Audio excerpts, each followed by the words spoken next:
Hello everyone, क्या हाल है सभी के। आई होप सब बढ़िया होंगे। तो हमने यहाँ तक काफ़ी चीज़ें देखी थी। लास्ट लेक्चर में हमने सीड के बारे में थोड़ा सा बताया भी था और इससे पहले की भी काफ़ी चीज़ें हमने डिस्कस करी थी। सीड में भी हमने पार्ट्स ऑफ सीड तक देखा था, उसके आगे का थोड़ा सा पार्ट बचा हुआ था। देन हम आज पढ़ने वाले हैं क्या, फ्रूट। ठीक है, तो सीड की हमने जो बातें करी थी, इसके आउटर पार्ट के बारे में हमने देखा था। आउटर टेस्टा, इनर टेगमेन, दोनों पार्ट देखे थे। सीड का कोट जो बनाता था। फिर मिडल हमने एक सेगमेंट में बांटा था जिसे हमने एम्ब्रियो के बारे में पढ़ा था, डाइकोट और मोनोकोट एम्ब्रियो। फिर हमने एंडोस्पर्म की भी बात करी थी। एंडोस्पर्मस सीड क्या होते हैं, नॉन एंडोस्पर्मस सीड क्या होते हैं। ठीक है, और साथ ही साथ वहीं पे एक और छोटी सी बात याद रख लेना कि जो साइड साइड की मैंने न्यूसेलस की सेल्स बताई थी ना, उसके भी बारे में एक पॉइंट लिखा हुआ है, पेरिस्पर्म किसको बोलते हैं। तो वो भी पॉइंट नीचे आप नोट डाउन कर लेना वहीं पर ही कि पेरिस्पर्म होता क्या है। उसी न्यूसेलस की सेल्स का जो बचा खुचा पार्ट रह जाता है उसी को आप क्या बोलते हो, पेरिस्पर्म बोलते हो, है ना। रेमिनेंट ऑफ न्यूसेलस को आप क्या बोलते हो, पेरिस्पर्म। तो ये नोट डाउन कर लेना। इसके दोनों एग्जाम्पल भी लिख लेना। बीट होता है एक, और एक दूसरा आपकी काली मिर्च जिसको आप ब्लैक पेपर बोलते हो। ठीक है, तो ये आप लिख लेना। फिर हम यहाँ पे आप स्टार्ट करते हैं क्या कि सीड के बारे में थोड़ी आगे और चर्चा करते हैं कि जर्मिनेशन के लिए क्या कंडीशन होनी चाहिए। देखो, एनसीईआरटी हेडिंग में नहीं लिखती है कोई चीज़, हम समझने के लिए इसे पार्ट बाय पार्ट में हम डिवाइड कर लेते हैं ताकि इजी पड़े। ठीक है, तो देखो जर्मिनेशन के लिए क्या कंडीशन होनी चाहिए कि सीड क्या करे, अंकुरित हो पाए, जर्मिनेट कर पाए। देखो, एक तो जो बाहरी फैक्टर होता है, एक्सटर्नल फैक्टर, एक्सटर्नल फैक्टर वो कैसा हो, और इंटरनल फैक्टर पर भी निर्भर करता है। इंटरनल फैक्टर, इंटरनल फैक्टर क्या होता है, सीड के अंदर की ही कुछ खासियत। ठीक है, उस पर भी डिपेंड करता है कि सीड जर्मिनेट करेगा या नहीं करेगा। ठीक है, याद करो जब पॉलन ग्रेन पढ़ाया था, पॉलन ग्रेन में क्या बताया था कि वो जब रिलीज होता है तो कुछ समय तक जीवित रहता है, जिसको वायबिलिटी बोलते हैं, है ना। कुछ पॉलन ग्रेन कुछ समय तक वैलिड रहते थे कि हाँ वो जर्मिनेट कर पाएंगे या वो रिप्रोड्यूस करने के लायक हो पाएंगे। बताया था वायबिलिटी ऑफ पॉलन ग्रेन्स, याद होगा अगर आपने पॉलन ग्रेन्स पढ़ा होगा तो, है ना। उसी तरह की कहानी यहाँ पर भी आएगी क्या, कि जब हम पढ़ेंगे कि इंटरनल फैक्टर्स में वायबिलिटी देखेंगे। सीड में भी वायबिलिटी होती है कि सीड कितने समय तक जीवित रह पाएगा, मतलब उसको हम कितने समय तक रख पाएंगे अपने पास सुखा के, है ना। कि जब जर्मिनेट करना हो तो हम उसे मिट्टी में गाड़ें और वो अच्छा खासा फूल में बन जाए, मतलब पेड़ में बदल जाए, ऐसा कुछ। तो अभी हम यहाँ पर बात करेंगे। आओ पहले बात कर लेते हैं एक्सटर्नल फैक्टर की। बाहरी फैक्टर क्या होना चाहिए अगर आपको सीड को जर्मिनेट करना है। देखो, सबसे पहले तो एक्सटर्नल फैक्टर में अगर मैं बात करूं तो अच्छा खासा मॉइस्चर होना चाहिए, है ना। एडिक्वेट मॉइस्चर हो, एडिक्वेट मॉइस्चर तो हो। ठीक है, अच्छा खासा मॉइस्चर हो। ऑक्सीजन की सप्लाई होनी चाहिए कि वो ऑक्सीजन भी तो ले पाए। तीसरी बात, ऑक्सीजन ले पाए। अब देखो, ऑक्सीजन अगर बहुत ज़्यादा आपने पानी नहीं भरा है, पानी नॉर्मल एब्जॉर्ब हो चुका है, अंदर तक गया है, मिट्टी में गैप ओप है, तब उसे ऑक्सीजन मिल रहा है। बट अगर सोचो बाढ़ आ गई है, पानी पूरा भरा है मिट्टी के लेवल से भी, तो पानी करती क्या है, ऑक्सीजन को ब्लॉक कर देती। तो नीचे जो ऑक्सीजन होता है ऐसे बुलबुले बन के ऊपर आ जाते हैं, तो नीचे पानी भर जाता है, तो ऑक्सीजन नहीं मिलता। तो तब भी क्या करता है, सीड अच्छे से अंकुरित नहीं हो पाएगा, जर्मिनेट नहीं कर पाएगा। तो ऑक्सीजन की सप्लाई भी अच्छी खासी मिल जानी चाहिए। ये तो बाहरी हमने फैक्टर्स देखे, ऑक्सीजन होना चाहिए, टेम्परेचर ऑप्टिमम होना चाहिए, मतलब एक एवरेज टेम्परेचर होना, लगभग 25 से 30 डिग्री सेल्सियस पे ये क्या करता है, ग्रो करने लग जाता है। ठीक है, तो ये क्या करता है, अंकुरित होने लग जाता है। इंटरनल फैक्टर की अगर मैं बात करूं तो मैंने जस्ट अभी बताया कि हम वायबिलिटी के बारे में देखेंगे। वायबिलिटी कह लो, या मैं तो कहता हूँ इसको ऐसे ध्यान रख लो कि इसकी वैलिडिटी कितनी है, कि ये एक्सपायर कब हो जाएगा, ख़राब कब हो जाएगा। ठीक है, इसके ज़िंदा रहने का समय क्या है, उसी को आप डॉर्मेंसी पीरियड भी इनका कह सकते हो, है ना। जिसमें एम्ब्रियो क्या करता है, इनएक्टिव स्टेज में बना रहता है। इनएक्टिव स्टेज इनकी वो होती है जब ये कोई बहुत ज़्यादा मेटाबॉलिक एक्टिविटी नहीं करते हैं। जिंदा तो रहते हैं, 10-15% पानी अपने पास रखते हैं, लेकिन थोड़ा बहुत मेटाबॉलिक प्रोसेस करते हैं कि ये जीवित रह पाएँ, ठीक है। इसी वजह से इनमें डॉर्मेंसी भी आती है। अब देखो, अगर मैं बात करता हूँ वाइबिलिटी की ना, तो कुछ सीड्स तो लगभग महीनों तक इनकी वाइबिलिटी होती है। लेकिन अगर मैं ज़्यादातर की बात करूँ, लार्ज नंबर ऑफ सीड्स की बात करूँ, तो ये सालों साल इनमें क्या होती है, वाइबिलिटी होती है, ठीक है। तो सेवरल ईयर्स तक होती है। हालांकि ऐसा भी एक प्लांट देखा गया जिसमें सीड जो था वो लगभग 10,000 साल तक जिंदा था, कि मतलब उसको उतने साल बाद आपने ग्रो कराया तो वो ग्रो कर गया, जिसको आप कह रहे हो ल्यूपाइन, है ना। ल्यूपाइन का जो सीड था, ये याद रखना पॉइंटर करके, ल्यूपाइन जो था, इसमें इन लोगों ने, साइंटिस्ट ने देखा कि जो डॉर्मेंसी थी उस सीड की, ये लगभग 10,000 साल की थी। 10,000 साल, सोचो इतना डॉर्मेंसी पीरियड। ऐसे ही एक और देखा गया, जो आप घर में खाते हो ना, खजूर, डेट जिसको बोलते हो, तो जो डेट पाम होता है उसका जो सीड होता है, उसकी वाइबिलिटी भी देखी गई कि 2,000 साल तक वो जिंदा रहता है, डेट पाम। इसमें डॉर्मेंसी देखी गई 2,000 साल तक। डेट पाम का साइंटिफिक नेम भी बुक ने लिखा है, ध्यान रखना वो भी, फिनिक्स डेक्टिलीफेरस, डेक्टिली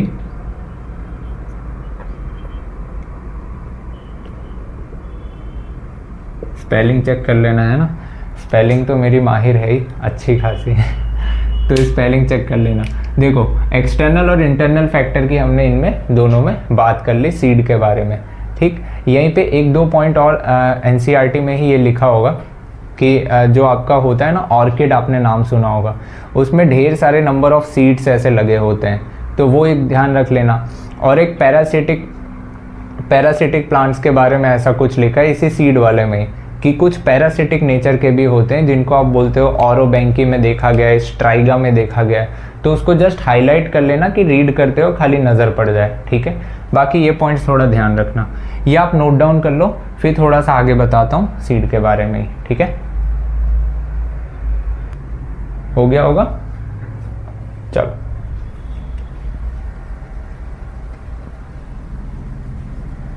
एडवांटेजेस ऑफ सीड देखते हैं अब, मतलब सीड बनाने के नेचर को क्या फ़ायदा मिला।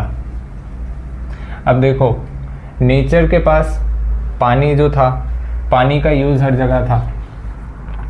अब कुदरत करती क्या है, पेड़, इतने सारे पेड़ हैं, उनको पूरा ग्रो कराना, प्रॉपर पानी वानी देना, ये सब तो हो ही रहा था। अब सोचो, अगर इनके फर्टिलाइजेशन के लिए, इनके पॉलिनेशन करने के लिए, सब चीज़ के लिए अगर पानी ही होता तो नेचर को कितना, आप कह सकते हो ना एक तरह से, कितना नुकसान देखने को मिलता।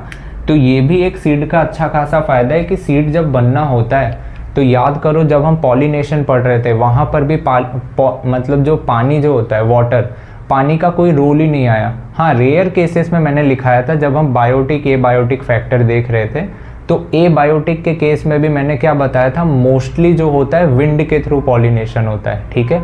वाटर में हमने इक्का दुक्का प्लांट देखा था। तो मोस्टली हम यहाँ पे बात क्या कर रहे हैं कि ज़्यादातर जो होते हैं पॉलिनेशन हमारा सबसे ज़्यादा क्या है, पूरा का पूरा वाटर पे डिपेंडेंट होता ही नहीं है, ठीक है। तो वाटर इंडिपेंडेंट प्रोसेस है, चाहे पॉलिनेशन कह लो या मेल गैमेट का जो फर्टिलाइजेशन ये सब हो रहा है, वो भी पानी पर डिपेंडेंट नहीं था। हाँ, जब सीड का फॉर्मेशन होना होता है, सीड बनना होता है, तब थोड़ा बहुत पानी लगता होगा, ये मैं मान सकता हूँ, लेकिन बाकी प्रोसेसेस में पानी की ज़रूरत नहीं थी। तो ये एक अच्छा खासा एडवांटेज था सीड का। ऐसे ही एक एक करके आओ हम बात करते हैं।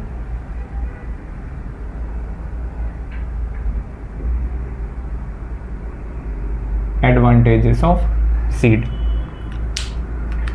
तो जो हमने देखा था वो रिप्रोडक्टिव प्रोसेस ही तो है।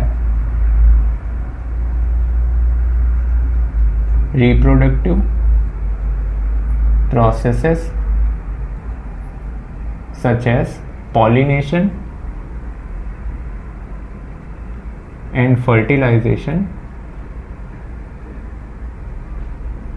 ये वाटर इंडिपेंडेंट प्रोसेस है ना।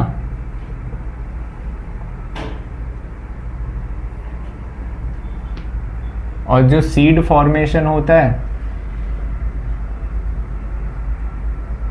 ये ज़्यादा डिपेंडेंट होता है पानी पर। बस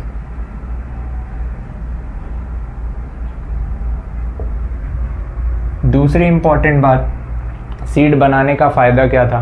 अब देखो सीड का ना, सीड के पास सीड बनना तो जिम्नोस्पर्म में भी बन गया था, ठीक है। तो ये सब भगवान देख भी रहे थे। तो एंजियोस्पर्म्स ने, फ्लावरिंग प्लांट ने एक और अडेप्टेशन करी कि हमने ये चीज़ नोटिस करी है कि सीड जो बन तो जाता है लेकिन सीड का प्रॉपर डिस्पर्सल हो पाना, ठीक है, मतलब सीड एक जगह से दूसरे जगह पहुंचा पाना, ये बड़ा मुश्किल क्राइटेरिया हो रहा था। तो भगवान ने कहा कुछ तो दिमाग लगाना पड़ेगा कि तुम्हारा सीड तुम्हारे पास से दूसरी जगह ले जाया जाए, क्योंकि रीज़न इसके पीछे था, अगर उसका सीड उसके ही नीचे प्लांट पे आ गया तो सोचो कि जिस मिट्टी में कोई प्लांट ग्रो कर रहा है, ठीक है, जिस मिट्टी में कोई प्लांट ग्रो कर रहा है तो यहाँ पर भी कुछ लिमिटेड न्यूट्रिएंट्स होते हैं, और यहीं पर अगर इनके सारे सीड्स गिर गए और ग्रो करना शुरू किए तो पहली चीज़, इसने तो मैक्सिमम न्यूट्रिएंट्स ले ही रहा है, तो इनको प्रॉपर न्यूट्रिएंट नहीं मिल पाएगा तो ये अच्छी तरीके से ग्रो नहीं कर पाएंगे।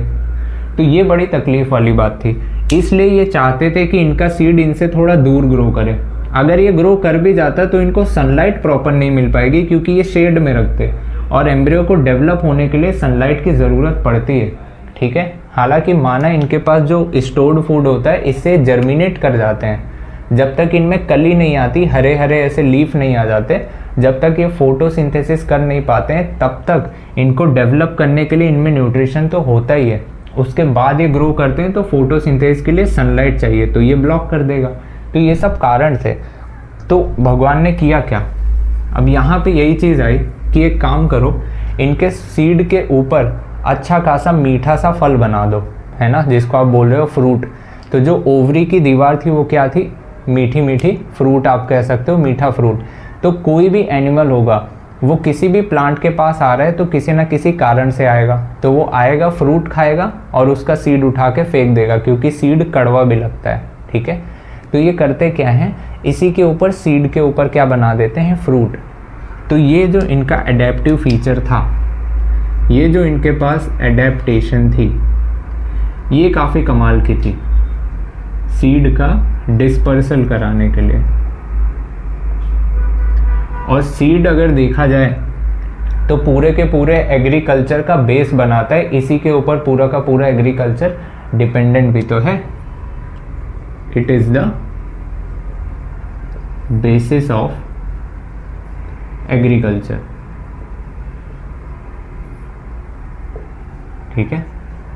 यहीं पर एक और हमने बात करी थी, याद करो, डॉर्मेंसी को लेकर बात करी थी, ठीक है, इनमें क्षमता कितनी होती है। तो वो डॉर्मेंसी याद करो होता क्या था। डॉर्मेंसी वो इनएक्टिव स्टेज ही तो थी, inactive stage of embryo adverse condition के लिए, ठीक है। जब वातावरण अच्छा खासा मिलेगा, पानी की सप्लाई सब कुछ मिलेगा, तब वो जर्मिनेट करेगा। अगर नहीं मिल रहा है तो वो क्या करता है, उसके लिए एडवर्स कंडीशन है तो वो सूखा सूखा पड़ा रहेगा। तो आप उसको कर क्या सकते हो, यही इनका फीचर क्या होगा, हमें सीड को स्टोर करने में मदद करेगा कि हम इसको स्टोर कर सकते हैं, एक जगह से दूसरे जगह लेकर जा सकते हैं। तो ये भी अच्छा खासा क्या है, फ़ायदा है, एडवांटेज है। ये इनएक्टिव स्टेज में करते क्या है, इनका मेटाबॉलिज्म स्लो होता है, बस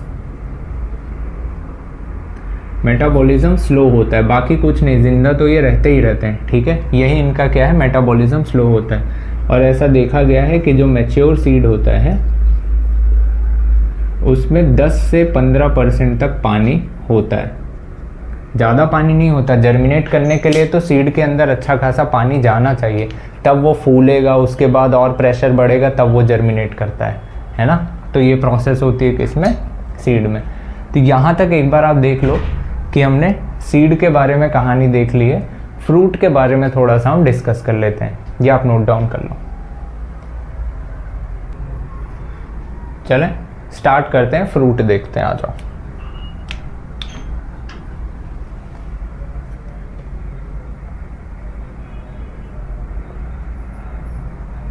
फ्रूट, याद करो जैसे हमने सीड पढ़ा था वैसे ही कहानी किसकी है, फ्रूट की भी सेम कहानी है। फ्रूट में क्या है, इसको हम क्या बोलते हैं, फर्टिलाइज ओवरी कह लो या फिर आप क्या कह लो, राइपेंड ओवरी कह लो, एक ही बात है। ठीक है, तो हम यहाँ पे क्या बोल रहे हैं इसको, राइपेंड ओवरी। फ्रूट बनता कैसे, थोड़ा सा आइडिया ले लेते हैं, जो हमने पहले भी बातें कर रखी हैं। ओव्यूल होता था यहीं पे, ऐसे डंडी से जुड़ा था, और ये ओव्यूल ही सीड में बदलता था, और ये ओवरी ही फ्रूट में बदलती थी। ये दोनों प्रोसेस जो चल रहा होता है ना, साथ में चलता है ये दोनों प्रोसेस साइमल्टेनियसली, साथ में चलता है ये प्रोसेस। और जब ओवरी से मतलब ये जो फ्रूट का जो डेवलपमेंट होता है ये कुछ सेल्स की वजह से हो रहा होता है, ऐसे साइड साइड में सेल्स होता है, उसका नाम थोड़ी जानना है, होता तो पैरेन्काइमेटा सेल्स है। और ये सेल्स में होता क्या है, जब ये डेवलपमेंट हो रही होती है तो ये सेल्स कुछ सब्सटेंस रिलीज करते हैं फर्टिलाइजेशन के बाद। ये जो सेल्स होती हैं ये आफ्टर फर्टिलाइजेशन, मतलब जो यहाँ पर अंदर फर्टिलाइजेशन हुई इसके बाद ये सेल्स क्या करती हैं, कुछ रिलीज करती हैं, जैसे कि कुछ एसिड्स रिलीज कर रही हैं, कुछ शुगर सब्सटेंस रिलीज कर रही होती हैं, एंड साथ ही साथ कुछ अदर सब्सटेंसेस सिक्रीट करती हैं, जिससे फल कैसा हो जाए, मीठा मीठा हो जाए, है ना, यही सब तो था। अब देखो फ्रूट की ये जो बाहर आपको दिख रही है, ओव्यूल के बाहर ये जितनी दीवार दिख रही है पूरी इतनी मोटी सी ओवरी की, इसी को आप क्या बोलते हो, पेरिकार्प बोलते हो, है ना।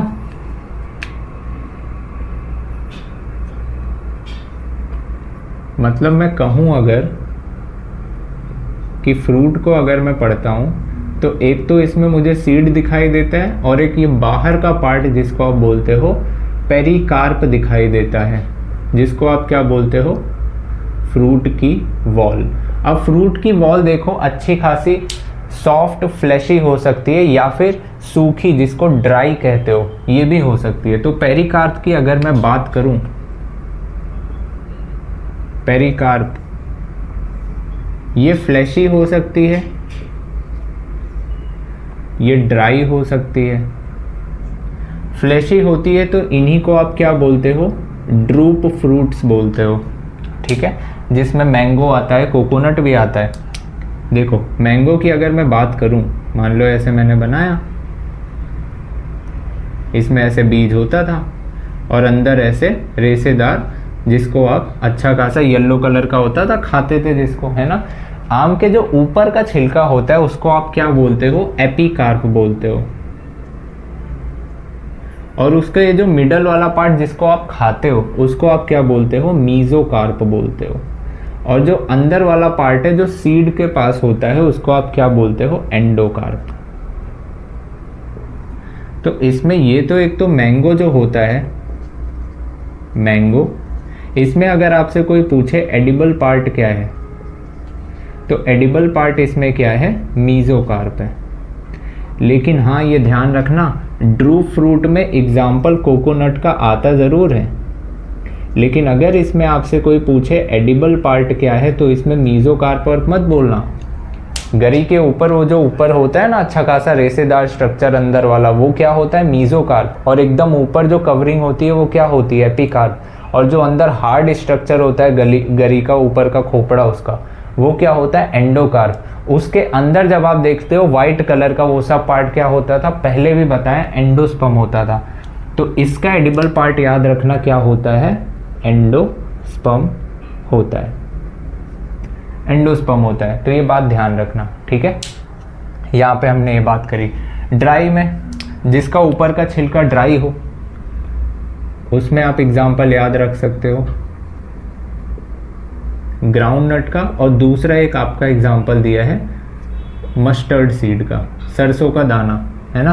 सरसों का छोटा दाना होता है, उसके ऊपर का जो छिलका वो ड्राई होता है। ग्राउंड नट, मूंगफली का भी मस्टर्ड था, ठीक। तो ये चीज़ें थी, ये नोट डाउन कर लो। थोड़ा सा बता देता हूँ, फ्रूट के टाइप्स क्या होते हैं, कितने टाइप्स के फ्रूट होते हैं।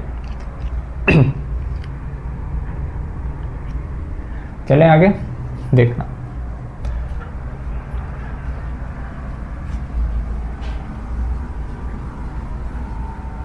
टाइप ऑफ फ्रूट हम देख लेते हैं एक बार।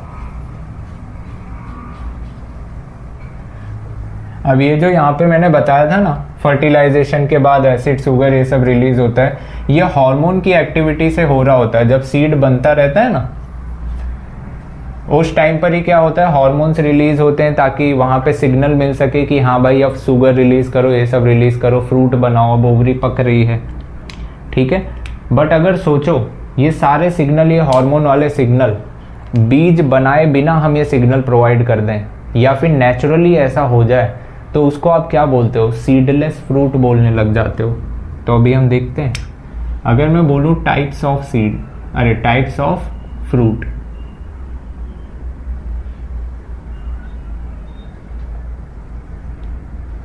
तीन तरीके के फ्रूट हम देखते हैं। एक होता है यूकार्प, जिसको आप ट्रू फ्रूट बोलते हो। एक होता है पार्थिनोकार्प, जिसको आप सीडलेस फ्रूट बोलते हो। एक होता है स्यूडोकार्प, जिसको आप फॉल्स फ्रूट कहते हो। अभी देखेंगे एक एक करके कि होते क्या है, ठीक है। देखो ट्रू फ्रूट क्या होता है, ट्रू फ्रूट होता है जो प्रॉपरली कैसा डेवलप हुआ है, ओवरी से कंप्लीटली डेवलप हुआ है, फर्टिलाइज होने के बाद, है ना।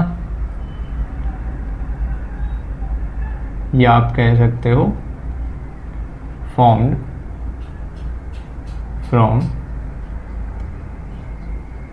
फर्टिलाइज्ड ओवरी, ठीक है। ओवरी के प्रॉपर फर्टिलाइज होने के बाद ये क्या बनता है, फ्रूट बनता है, जिसको आप क्या बोलते हो, ट्रू फ्रूट। पार्थिनोकार्प क्या होता है, जो विदाउट फर्टिलाइजेशन बन जाए, ठीक है, जिसमें फर्टिलाइजेशन ना हो, मतलब सीड ना बने। तो यहां आप क्या बोलोगे, डेवलप्ड विदाउट फर्टिलाइजेशन। इन्हीं को तो आप क्या बोलते थे, सीडलेस फ्रूट, है ना। इन्हीं को आप सीडलेस फ्रूट बोलते हो, सीडलेस फ्रूट बोलते हो। जैसे बनाना है, ठीक है। कुछ ऐसे फ्रूट होते हैं जिनमें नेचुरली ऐसा हो जाता है, ठीक है। तो उनमें केसेस होते हैं कि नेचुरली ऐसा इंड्यूस हो जाता है हार्मोन, जिसके वजह से क्या होता है, ओवरी सीड के बिना ही क्या बना देती है, फल बना देती है, ठीक है। लेकिन हाँ, अब हमने इसका मिसयूज़ करना शुरू कर दिया, वो एक अलग चीज़ है कि हम बहुत सारे फ्रूट सीडलेस फ्रूट बनाने लग गए हार्मोन्स की मदद से। बट हाँ, ध्यान रखना है बनाना में, और बाकी के एग्जाम्पल्स अभी एनसीईआरटी लिखती नहीं है, तो वो हमें नहीं लिखना है। स्यूडोकार्प क्या होता है, कहने का मतलब ये है जो ओवरी से कंप्लीटली ना बना हो, ठीक है। डेवलप हुआ है, फ्रूट तो डेवलप हुआ है, लेकिन अदर देन ओवरी, ओवरी के अलावा किसी पार्ट से डेवलप हुआ है। Develop from part other than ovary, other than ovary, उसी को आप क्या बोल रहे हो, फ्रूट। मान लो ऐसा ये जो थैलेमस से हुआ था, ये हम क्या पढ़ते थे, ऐसा ओवरी पढ़ते थे। और याद करो ये स्ट्रक्चर किसके ऊपर बैठा रहता था, ऐसे समझ लो मैंने क्या बनाया, थैलेमस बनाया, है ना। याद है थैलेमस भी हम ऐसे बनाते थे। अब सोचो ये जो थैलेमस है, ये ऐसे ग्रो करते करते इसके ऊपर तक आ जाए, ये ऐसे ग्रो करते करते इस ओवरी को पूरा कवर कर दे, और ये जो हो अच्छा खासा रसीला पार्ट बन जाए, तो ओवरी इसके अंदर ऐसे नज़र आएगी, गैप। सेब देखा है, सेब जो हम खाते हैं वो क्या है, फॉल्स फ्रूट ही तो है। तो ऐसा लगता है कि ये जो थैलेमस था, thalamus turns into fruit, thalamus ही फ्रूट में बदल गया। ऐसा किसके केस में देखा जाता है, ऐसा एप्पल में आप देखते हो, ऐसा स्ट्रॉबेरी में आप देखते हो, ठीक है, ऐसा स्ट्रॉबेरी में देखते हो, ऐसा कैश्यू नट में आप देखते हो, ठीक है। इन सब फ्रूट्स में आप देखते हो कैसा, जिसमें थैलेमस एडिबल हो जाता है, ठीक है। ये बात थोड़ा सा ध्यान रखना इनके केस में। तो ये हमने टाइप्स ऑफ फ्रूट देख लिया, ठीक है। लास्ट में दो एक टॉपिक बचते हैं छोटे छोटे, एपोमिक्सिस और एक पॉलीएम्ब्रियोनी है। थोड़ा सा यहीं पे बता देता हूँ, ध्यान से सुनना। एक वर्ड और कौन सा था, एपोमिक्सिस। एपो का मतलब ही होता है दूर दूर, मिक्सिंग मतलब होता है कि अगर कोई उनके जो गैमेट्स है अगर वो दूर दूर है तो मिक्स हो ही नहीं पाए, ठीक है। तो ये भी क्या है, विदाउट फर्टिलाइजेशन ही बनता है। दूसरा क्या है, एपोमिक्सिस एंड पॉलीएम्ब्रियोनी।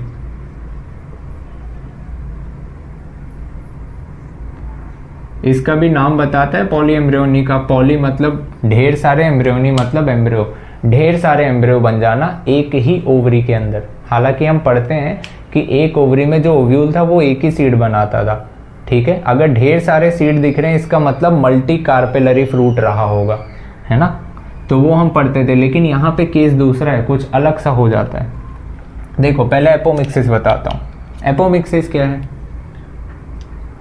ये बनता है विदाउट फर्टिलाइजेशन। फर्टिलाइजेशन के बिना बनता है, तो कैसे बन जाता है, इनमें होता क्या है, जैसे याद करो जब हम स्ट्रक्चर पढ़ रहे थे, ठीक है, मेगास्पोर जो न्यूसेलस की सेल्स होती थी, छोड़ो थोड़ा सा ऐसे बता देता हूँ। याद करो जब हम ये पढ़ रहे थे, कुछ कुछ ध्यान आएगा। ऐसे सेल्स का ढेर सारा ग्रुप हुआ करता था, याद आ रहा है ना। और ऐसे ये इंटीग्यूमेंट से कवर्ड होता था, और बाद में कुछ ऐसा सीन हुआ था कि इन्हीं न्यूसेलस के सेल्स में से कोई एक सेल काफ़ी बड़ी हो गई थी, याद है, जिसको आप क्या बोलते थे, मेगास्पोर मदर सेल बोलते थे। यही मेगास्पोर मदर सेल मियोसिस करती थी, यही होता था। अब सोचो अगर ये मेगास्पोर मदर सेल, ये जो डिप्लॉइड है, ये मेगास्पोर मदर सेल मियोसिस ना करे और इसके बजाय यही मेगास्पोर मदर सेल एक डिप्लॉइड एग की तरह बिहेव करने लगे और क्या बना दे, सीड बना दे, फ्रूट का फॉर्मेशन करवा दे, तो इसको आप क्या बोल रहे हो, एपोमिक्टिक सीड बोलते हो, ठीक है। तो ये नहीं बनाओगे डायग्राम चल जाएगा काम, बट अगर आप भूलते हो तो बना लेना। तो ये क्या है, अगर मैं यहाँ पे कंडीशन क्या रखता हूँ, if megaspore mother cell do not undergo meiosis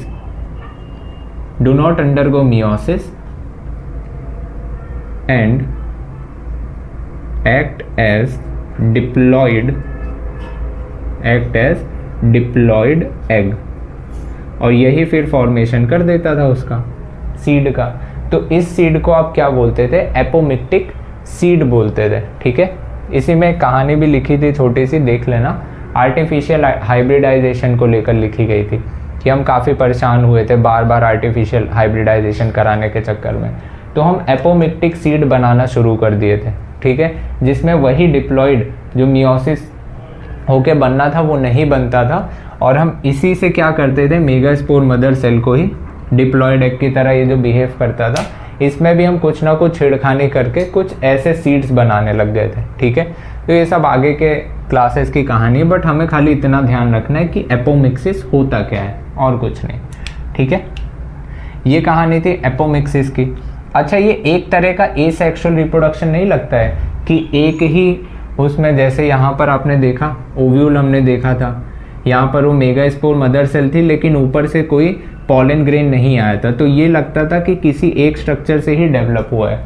तो ऐसे को जो कोई एक पेरेंट से बनता हो उसी को तो हम एसेक्सुअल रिप्रोडक्शन कहते थे। तो ये क्या है, it is a type of asexual reproduction. Asexual reproduction ध्यान रहेगा। पॉलीएम्ब्रियोनी क्या होती है, पॉलीएम्ब्रियोनी होती है जैसे न्यूसेलस की सेल्स थी, याद करो जब एम्ब्रियो सैक बनाया था, एम्ब्रियो सैक के किनारे किनारे छोटी छोटी न्यूसेलस की सेल्स थी, याद है वो स्ट्रक्चर। तो इसमें होता क्या है, ये जो ऐसे न्यूसेलस की सेल्स थी, ये बनाया था क्या, एम्ब्रियो सैक था, और ये ऐसे जुड़ा हुआ था कहीं, ये क्या था, एम्ब्रियो सैक था, और ऐसे किनारे किनारे क्या थी, न्यूसेलस की सेल्स थी, और इन्हीं न्यूसेलस की सेल्स के ऊपर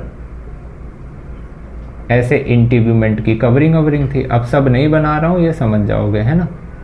ऐसे इंटीग्यूमेंट की कवरिंग थी, और ये क्या था, आपका एम्ब्रियो सैक था। ये क्या था, न्यूसेलस था। न्यूसेलस याद है, डिप्लॉयड हिस्टो था, ठीक है। अब होता क्या है, जब ये न्यूसेलस की सेल्स ऐसे इन्वेजिनेट करके अंदर घुस जाती हैं, ऐसी कोई प्रोसेस अगर हो जाती है, तो ये सेल्स जब अंदर घुस जाती हैं, डिप्लॉयड सेल्स, तो ये ढेर सारे एम्ब्रियो बना देती हैं। तो ये क्या है, इन्वेजिनेटेड न्यूसेलस। तो ये भी डिप्लॉयड थे। यही किसकी तरह एक्ट करने लगती है, यही एम्ब्रियो फॉर्म कर देती है। तो कहने का मतलब ये है कि यही ढेर सारी न्यूसेलस की सेल्स जो इन्वेजिनेट करके अंदर गई, ये ऐसा लगता है एक ओव्यूल में ढेर सारे एम्ब्रियो बना दी, जिसको आप क्या बोलते हो, पॉली एम्ब्रियोनी कहते हो, है ना। तो ये क्या है, many embryo formed from invaginated nucellus cells, ठीक है, इन्वेजिनेटेड डिप्लॉयड न्यूसेलस सेल, तभी वो क्या बना देती है, ढेर सारे एम्ब्रियो बना देती है, ठीक है। तो यहाँ पे ये आपका चैप्टर प्रॉपरली एंड हुआ है। तो आप अच्छे से एक बार रिवाइज कर लेना, चीज़ें अच्छे से देख लेना क्या क्या है, ठीक है। जो जो याद करने वाली चीज़ें एक बार पॉइंट आउट कर लेना, एंड क्वेश्चंस आप इसके अच्छे से सॉल्व कर लेना। और MCQs में मेनली आप कोशिश सबसे पहले यही करना, PYQs एक बार सॉल्व कर लेना, देन बाकी के क्वेश्चंस लगा लेना, ठीक है। नोट्स अच्छे से करके देन NCERT को रीड करना, चीज़ें समझ आएंगी, ठीक है। मिलते हैं नेक्स्ट लेक्चर में अगले चैप्टर से। Thank you so much.